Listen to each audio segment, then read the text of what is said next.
The process of production of capital. Part 5. The production of absolute and relative surplus value. We've seen that absolute surplus value is where the capitalist lengthens the amount of time that the worker works for within an accounting period, for example, lengthening the working day. Relative surplus value, on the other hand, is about increasing the proportion of surplus labour to necessary labour by, for example, using more efficient machinery without a compensatory shortening of the working day and cheapening the value of wage goods. When we consider absolute and relative surplus value together, we can get a picture of the different variables that are involved in the production of surplus value in general. Marx also outlines a distinction between what's called formal subsumption and real subsumption. Formal subsumption is where you are technically working for a capitalist, but they don't exercise direct control over the labour process itself, whereas real subsumption is where you're working for a capitalist and they exercise direct control over the labour process. Personally, I'm not as well versed in these concepts as some other folks, and in the edition of Capital that I have, the passage where Marx explains it is a bit confusing. There could be a mistake or a mistranslation, and frankly this seems like a bit of a subsidiary point to the overall argument. If you want to do further digging, go ahead. Marx dedicates a chapter to changes of magnitude in the price of labour power and in surplus value. Assuming that commodities are sold at their value and that the price of labour power occasionally rises above its value but never sinks below it, we already know that the magnitudes of surplus value and of the price of labour power are variable according to certain circumstances, which are the length of the working day, which I'm going to shorten to duration for brevity's sake, the intensity of labour, and the productivity of labour. Intensity of labour refers to the variation in the quantity of labour being expended in a certain time frame, whereas productivity of labour refers to the variation in the quantity of the product that is produced by labour in the same time frame. This gives rise to lots of different combinations of circumstances that affect the magnitude of price of labour power and the surplus value generated. The duration and intensity could remain constant while productivity is variable. Duration and productivity could remain constant while intensity is variable. Productivity and intensity could remain constant while duration is variable. All three could be variable, and we can also conceive of situations in which pairs of them would be variable while one remains constant. And furthermore, you could also factor in the fact that they could vary in different directions. Marx goes into quite an impressive amount of detail about some of these possible combinations. I'm going to try to cover one example of what he says here. What if the duration and the intensity of labour are constant and the productivity of labour is variable? Marx says that, under these conditions, a working day of a given duration always creates the same amount of value, no matter how the productivity of labour, and with it, the mass of the product and the price of each single commodity produced, varies. If productivity increases or diminished while the duration and intensity of labour remains constant, all that happens is that the value newly created by that labour is distributed over a greater or lesser number of commodities.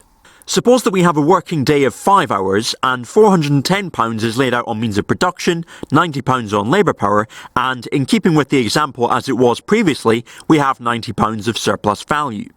Add them together after the labour process and you get £590. All changing the productivity of labour does, under our definitions, is change the number of commodities produced in the 5 hours which the capitalist intends to sell for a total of £590.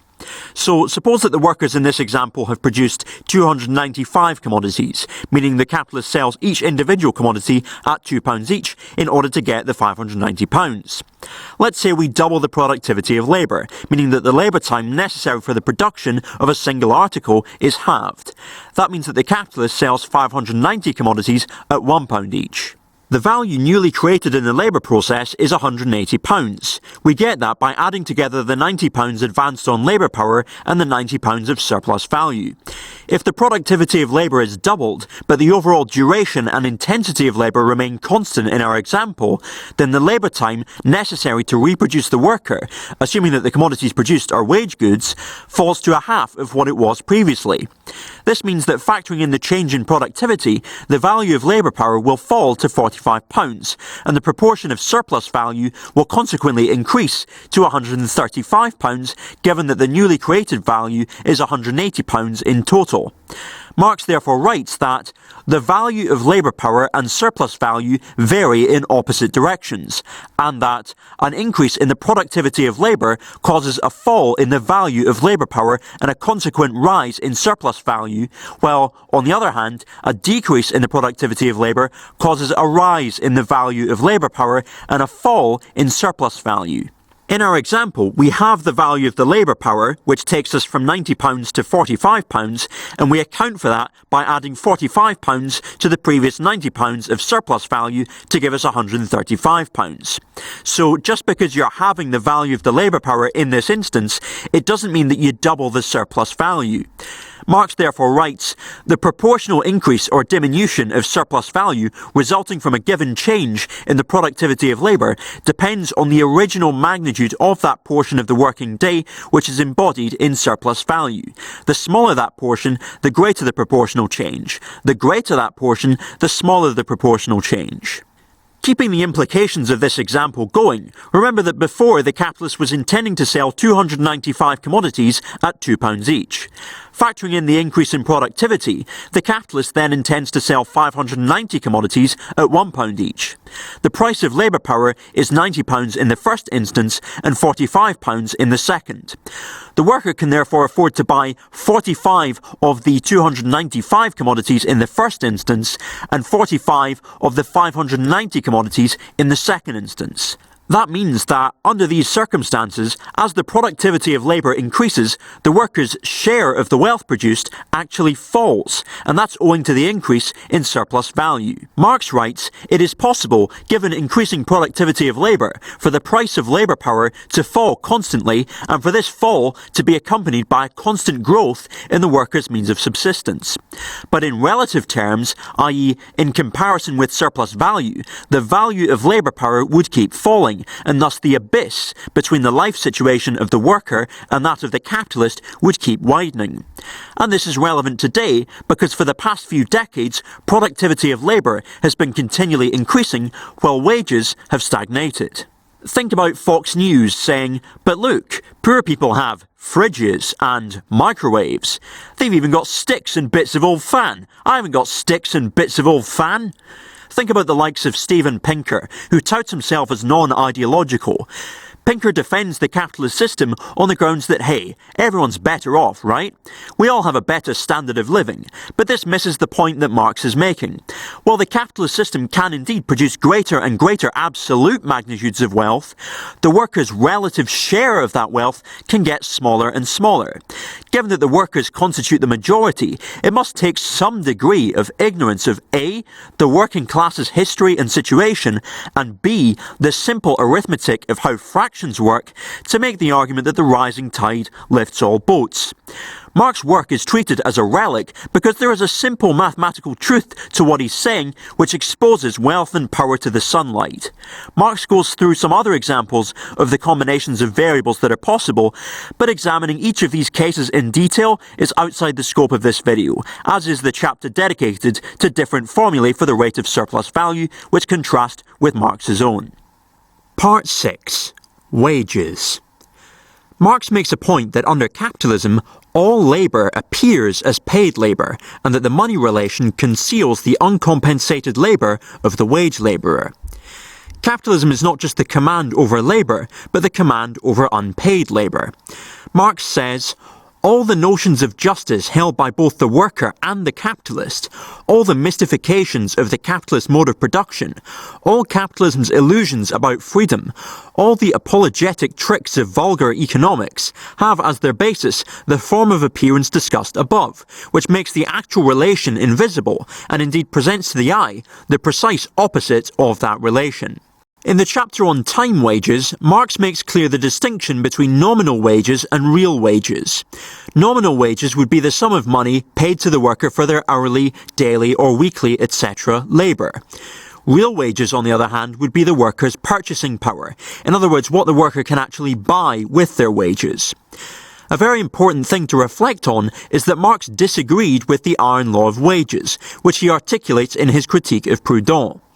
The iron law of wages basically holds that real wages will always tend towards a bare minimum under capitalism, and that means that if nominal wages increase, such as because of class struggle, then the prices of commodities will also increase. The problem with the argument is that it assumes that with a higher wage, workers will buy all of the same commodities in greater quantities. So, the argument goes, the demand for wage goods will increase and therefore prices will rise. In reality, the workers will be able to buy other goods that they were previously priced out of, meaning that there isn't necessarily going to be an increase in demand for the same goods. Another point is that the iron law of wages doesn't hold historically because increases in real wages have happened under capitalism. So, for example, in the graph that was shown earlier, the stagnation of wages, despite increasing productivity, was preceded by an increase in real wages. With that aside, back to capital. What the analysis of the wage relation has revealed is that the quantity of labour that the worker is performing and the quantity of labour that the worker is actually being paid for are two different things. This is despite the fact that all labour appears to be paid labour. Let's again consider our example from before with the £410 advanced on means of production and £90 advanced on labour power. Suppose that we have a working day of 5 hours again. The capitalist economic advantage is actually compounded by the fact that, rather than paying a daily wage of £90, they could, theoretically, pay an hourly wage of £18 and employ the worker sporadically. Marx makes a very incisive point which is relevant to the present day here. He says, if the hour's wage is fixed in such a way that the capitalist does not bind himself to pay a day's or a week's wage, but only to pay wages for the hours during which he chooses to employ the worker, he can employ him for a shorter time than that which is originally the basis of the calculation of the wages for the hour, or the unit of measurement of the price of labour. Since this unit is determined by the ratio of the daily value of labour power to the working day of a given number of hours, it naturally loses all meaning as soon as the working day ceases to contain a definite number of hours. The connection between the paid and the unpaid labour is destroyed. The capitalist can now wring from the worker a certain quantity of surplus labour without allowing him the labour time necessary for his own subsistence. He can annihilate all regularity of employment and, according to his own convenience, caprice and the interest of the moment, make the most frightful overwork alternate with relative or absolute cessation of work. This was written in 1867. For those of you that insist that Marx isn't relevant anymore, what would you say to the fact that here he is describing a situation in which the capitalist can employ the worker on a sporadic basis, and here we are in a situation where many workers are currently employed on zero-hour contracts of exactly this kind. I might add for the present day, a survey by Unite, Britain's largest labour union, found that workers on 0 hours are in many cases denied sick pay. And that's especially relevant with the coronavirus situation. Marx also considers peace wages. This is how workers were paid during Stalin's 5-year plans. That's when the worker is paid, for example, per product or products produced. Consider our previous example where £410 had been laid out by the capitalist on means of production and £90 on labour power, and the worker created a value of £180. The mass of 295 commodities has a value of £590, meaning they're going to be sold at £2 each, but only some of that goes to the worker. In the system of peace wages, we could theoretically say that the worker gets paid per commodity. Taking the total value the worker gets paid, £90, and dividing it by the number of commodities produced, 295, that works out at about 31 pence per item, even though they're being sold for £2. The fact that all labour appears as paid labour, especially with the example of peace wages, conceals this kind of situation, where the worker doesn't get the full product of their labour. This kind of work could become very precarious for similar reasons. Workers could also be paid on the basis of operations performed. Marx also has a short chapter dedicated to national differences in wages, which I didn't find particularly interesting. Oh well, you win some, you lose some. If you read the book yourself, you might find that chapter more engaging than I did. So next time we're going to look at part 7, which looks at the process of accumulation of capital, which is very exciting. Also, that part includes the simple reproduction chapter, which is possibly my favourite in this volume. Of course, do your bit for our global community, stay home and stay well. Full solidarity to anyone who's unable to self-isolate due to living in abusive relationships, or if self-isolation means going home to an abusive family. I suggest that people donate to the Swarm Collective, sex worker advocacy and resistance movement, as they're trying to gather a hardship fund for sex workers who are among some of the most economically vulnerable at this time where distancing is necessary. You can make a donation at swarmcollective.org/donate. All donations made to Swarm from now to the 30th of April will go directly to this fund and will provide mutual aid to sex workers in the UK who are in severe financial hardship. Stay safe and thanks for watching.